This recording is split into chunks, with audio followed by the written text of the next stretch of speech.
तो मूवी के स्टार्ट में हम केल को देखते हैं जो कि अपने फादर के साथ फिशिंग करने के लिए गया होता है। इस बीच जब वो लोग घर की ओर वापस आ रहे होते हैं तभी उनकी गाड़ी का एक्सीडेंट हो जाता है जिसमें केल के फादर की मौत हो जाती है। अब इस घटना को लगभग 1 साल बीत चुका है।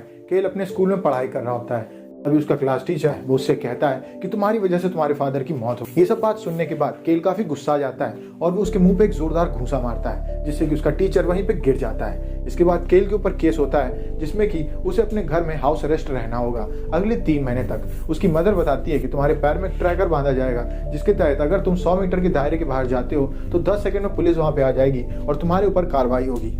तभी केल के पास एक ऑफिसर आता है। वो उससे कहता है कि मैं ही तुम्हारे ऊपर नजर रखने वाला हूँ और तुमने जिसको मारा है वो कोई और नहीं मेरा कजन था। वो यहाँ पे उसके टीचर की बात कर रहा होता है। इसके बाद केल अपने घर में समय बिताने लगता है और वो दिन भर वीडियो गेम्स खाना खाता है और उसके साथ सोता है। एक दिन उसकी मदर घर में आती है और वो देखती है कि केल ने घर को चारों तरफ से गंदा करके रखा है। वो घर की केबल कट करते हुए केल से कहती है कि अब से तुम केबल नहीं देखोगे, अगर तुम्हें घर साफ रखना होगा तभी तुम केबल देख पाओगे। जिसके बाद केल घर को साफ रखने में लग जाता है।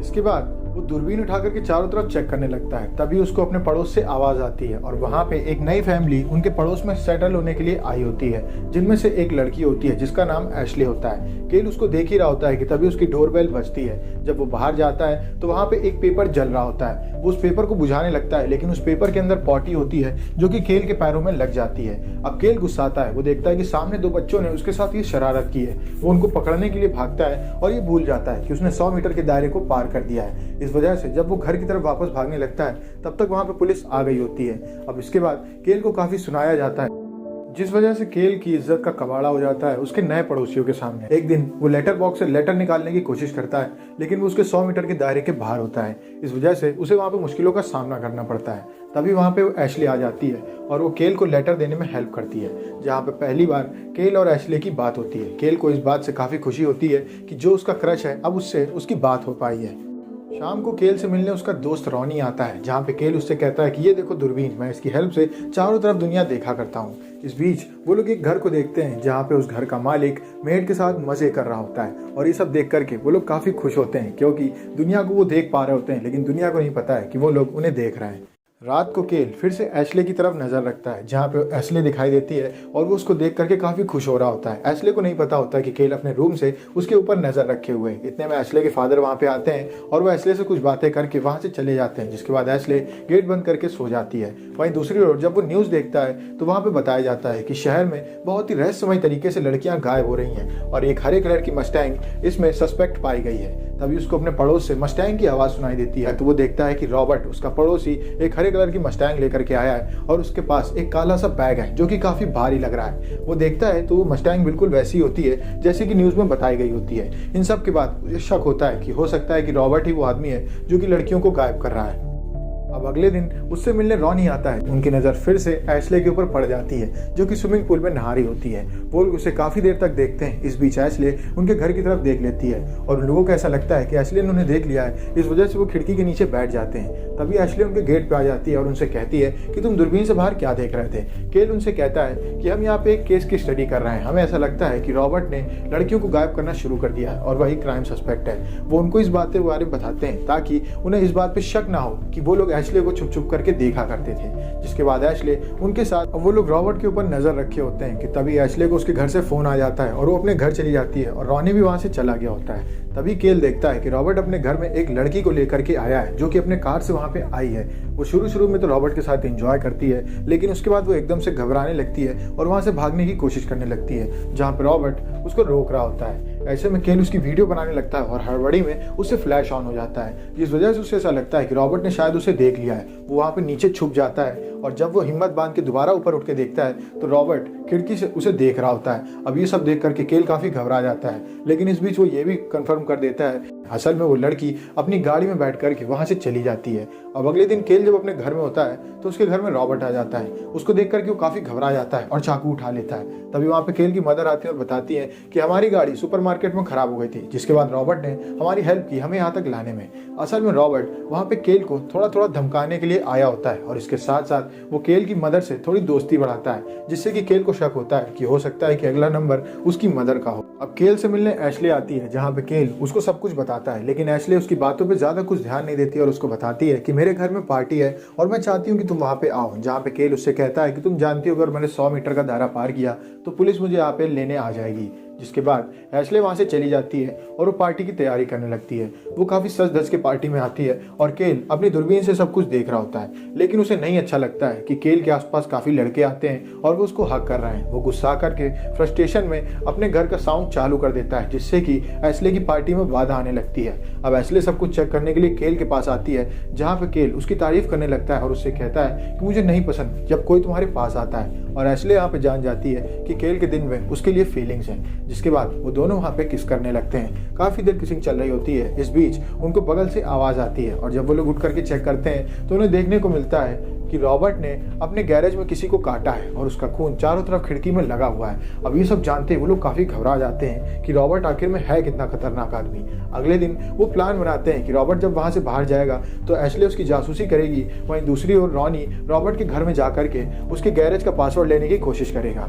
अब ऐसा ही वो लोग करते हैं, जहाँ पे एशले सब कुछ बता रही होती है और रॉनी उसकी गाड़ी में जा करके उसको खोल के उसके गैरेज का पासवर्ड ले लेता है और उसके बाद वो वापस आ जाता है। अब एशले जब अपनी गाड़ी में बैठती है तो उसके बगल में आकर के रॉबर्ट बैठ जाता है और वो उससे कहता है कि अगर जो तुम कर रहे हो वो तुमने रोका नहीं तो मुझे तुम सबको अपने रास्ते से हटाना पड़ेगा। वो काफ़ी खतरनाक तरीके से धमकी दे के वहाँ से चला जाता है। अब एशले ये सब बातें रॉनी को बताती है और उससे कहती है कि मुझे इस सब में पीछे हट जाना चाहिए। जिसके बाद रॉनी और एशले वहाँ से पीछे हट जाते हैं और केल अकेला बचता है। शुरू में केल सोचता है कि मुझे ये सब रोक देना चाहिए, लेकिन उसकी हिम्मत बढ़ने लगती है और वो फिर सोचता है कि मुझे उसको पकड़वाना चाहिए। अब वो कैसे तैसे रॉबर्ट के घर का ब्लूप्रिंट रख लेता है। ब्लूप्रिंट वो चीज़ होती है जिसमें कि आप घर के नक्शे को समझ सकते हैं। अब उसके ब्लूप्रिंट से वो रॉबर्ट के घर को पता करने लगता है और कैमरे को उसके घर में इम्प्लांट करने का फैसला लेता है।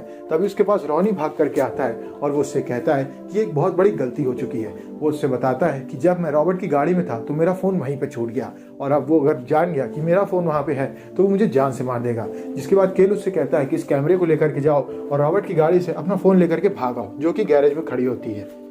अब रॉनी जब गैरेज में जाता है तो वहाँ पे वो बताता है कि बैग में काफ़ी बड़ी लाश रखी हुई है और ये बैग काफ़ी भारी है।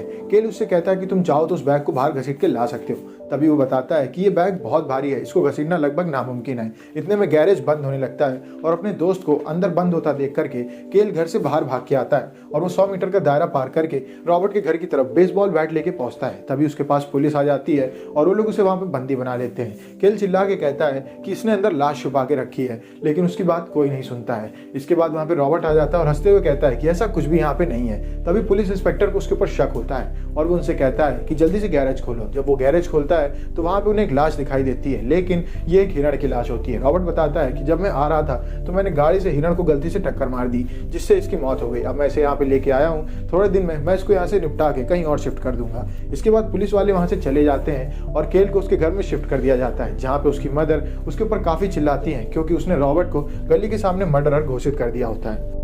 अब केल को पुलिस वाले उसके घर में छोड़ देते हैं और केल काफ़ी हैरान होता है कि उसका दोस्त आखिर गया तो गया कहाँ। वो अपने दोस्त को ढूंढने की काफ़ी कोशिश करता है। वहीं दूसरी तरफ हम देखते हैं कि केल की मदर रॉबर्ट के घर में जाती हैं सॉरी बोलने के लिए।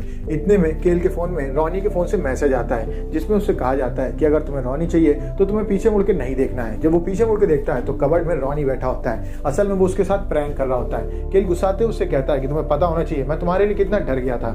रॉनी उससे कहता है कि जब पुलिस वाले तुमको पकड़ रहे थे तो रॉबर्ट का ध्यान तुम्हारे ऊपर चला गया था और मौका देख करके मैं उसके घर से भाग आया। वहाँ पे कुछ भी नहीं था, उसका घर पूरी तरीके से ठीक था। जिसके बाद केल उससे कहता है अच्छा मुझे वो कैमरा दिखाओ जो मैंने तुम्हारे हाथ में दिया था। अब उस कैमरे को वो कंप्यूटर में लगा के चेक करने लगता है। वहीं दूसरी ओर हम देखते हैं कि रॉबर्ट केल की मदर के सर पे अटैक करके उन्हें बेहोश कर देता है और इसके बाद वो केल के घर में आकर के नीचे खड़े रॉनी के सर पे अटैक करके उसे भी बेहोश कर देता है। केल फुटेजेस चेक करता है और उसे पता चलता है कि गैरेज में असल में लाश रखी हुई थी, लेकिन जब पुलिस वाले वहां पे आए तो उस लाश की जगह एक हिरण को शिफ्ट करके रॉबर्ट ने सबका ध्यान भटका दिया था। तभी उसके पीछे रॉबर्ट आ जाता है और उसके ऊपर अटैक कर देता है। केल कैसे तैसे वहां से भागता है और उसका बस एक मिशन होता है कि वो 100 मीटर का दायरा पार कर जाए ताकि पुलिस वाले वहां पे आ जाएं और वो रॉबर्ट को पकड़ ले।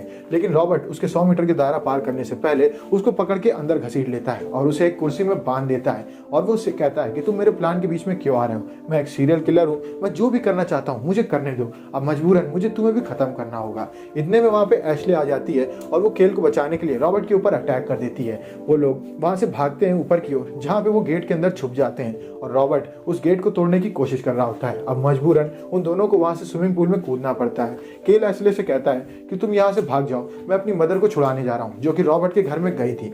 वो रॉबर्ट के घर तरफ भागता है और इस बीच वो 100 मीटर का दायरा भी पार कर देता है, जिससे कि उसको पुलिस के आने का अंदेशा हो जाता है। लेकिन पुलिस वाला वहां नहीं आता है। वो ये सोचता है कि ये हर बार का केल का हो गया है और वो फिर से वापस अपने घर में चला जाएगा। इस वजह से वो वहीं पे बैठ के अपने खाने को एंजॉय करने लगता है। अब वो रॉबर्ट के घर में जाता है जहाँ पे केल को कुछ भी नहीं मिलता है। काफी देर ढूंढने के बाद वो एक सीक्रेट रूम को ढूंढता है जिसके अंदर एक डीप फ्रीजर रखा होता है और उसके अंदर काफी सारी लाशें होती हैं। ये उन लड़कियों की लाशें होती हैं जो कि न्यूज में दिखाई गई होती हैं कि वो गायब हो चुकी हैं और उसे पता चलता है कि रॉबर्ट एक बहुत ही खतरनाक सीरियल किलर है। वो थोड़ा और आगे जाता है जहाँ पे उसका सड़ी हुई लकड़ी के ऊपर पैर पड़ जाता है और वो नीचे गिर जाता है और एक पानी के गड्ढे जैसी जगह में उसे चारों तरफ लाशें दिखाई देती हैं और उसे पता चलता है कि रॉबर्ट ये सब काम काफी सालों से कर रहा है और उसने अब तक काफी सारी लड़कियों को मार दिया है। अब वहां पे अपनी मदर को ढूंढने लगता है और उसे सामने बंधी हुई अपनी मदर दिखाई देती है। अपनी माँ को खोल करके वो वहां से भागने की कोशिश करने लगता है। वहीं दूसरी ओर पुलिस इंस्पेक्टर जब काफी देर अलार्म बजता रहता है तो पहुंचता है केल के घर पे, जहाँ पे उसे रॉबर्ट के ऊपर शक होता है। वो रॉबर्ट के घर में चेकिंग करने जाता है कि तभी रॉबर्ट उसके ऊपर अटैक करके उसकी मुंडी को घुमा देता है, जिससे कि पुलिस इंस्पेक्टर की वहीं पे मौत हो जाती है। अब केल और उसकी मदर बाहर निकलने की कोशिश करते हैं कि तभी रॉबर्ट उनके ऊपर अटैक कर देता है। वो काफी देर तक उनको मारने की कोशिश करता है, लेकिन केल और उसकी मदर अपने दिमाग का इस्तेमाल करके रॉबर्ट को मार देते हैं और इसके बाद वो दोनों वहां से बाहर निकलते हैं जहां पर पुलिस खड़ी होती है। और इसके बाद उस सीरियल किलर रॉबर्ट के बारे में दुनिया को पता चल जाता है और केल की सजा वहीं पे खत्म हो जाती है। केल की मदर केल से कहती है कि मैं तुम्हारे ऊपर काफी प्राउड हूँ और तुम्हारी वजह से ही हम इतने बड़े क्रिमिनल को पकड़ पाए। इसके बाद केल बाहर निकलता है और वो पहली बार 100 मीटर का दायरा पार करके एशले के साथ घूमने जाता है और ये मूवी यहीं पे खत्म हो जाती है। अगर आपको वीडियो अच्छी लगी वीडियो को लाइक करें, चैनल को सब्सक्राइब करें। मिलते हैं आपसे नेक्स्ट वीडियो में, तब तक के लिए stay safe, stay healthy, bye bye.